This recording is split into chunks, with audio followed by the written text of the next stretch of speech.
Le jeu que je vous propose aujourd'hui s'appelle le jeu du muet. C'est super bien quand on a des enfants très bavards et qu'on a besoin d'un petit peu de silence. Donc vous avez besoin pour ça d'un dé et si vous n'en avez pas à la maison, vous pouvez très bien utiliser des petits papiers numérotés. Voilà, des papiers que vous retournez comme ça et au lieu de lancer les dés, eh bien les enfants piochent au hasard les numéros. Hop. Voilà. C'est quand même plus rigolo avec un dé. Alors, comment jouer à ce jeu? Comment le gagner?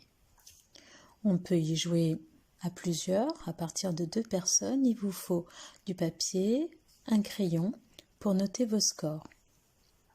Chaque joueur lance son dé à tour de rôle. Là, je viens d'obtenir un 6, je ne vais rien écrire sur mon carnet. En fait, pour pouvoir inscrire quelque chose sur mon carnet, il faut que j'obtienne les nombres de 1 à 6 dans l'ordre. C'est-à-dire que je ne pourrai écrire le 1 que lorsque je l'aurai trouvé.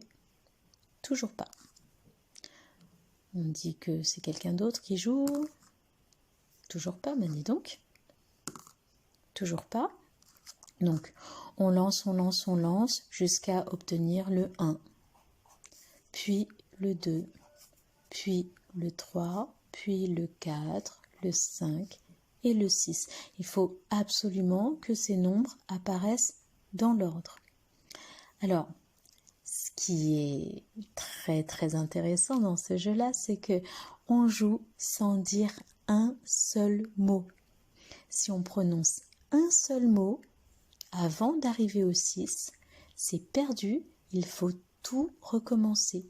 Donc chaque joueur joue en silence et remplit silencieusement son petit carnet de 1 jusqu'à 6.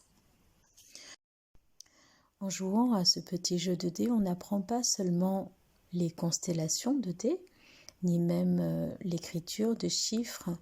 On apprend aussi à attendre son tour, on apprend à mesurer son geste, pas lancer trop fort.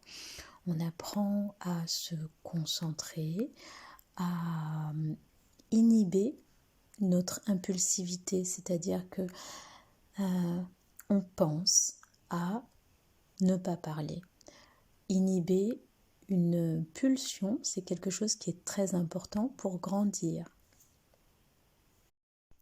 Pour complexifier un peu le jeu, vous pouvez très bien ajouter un deuxième dé. Bon, alors moi, j'ai que ça sous la main, mais vous en prenez un deuxième, comme ça, pour augmenter les quantités. Vous ajoutez des nombres en étiquette si vous n'avez pas de dé.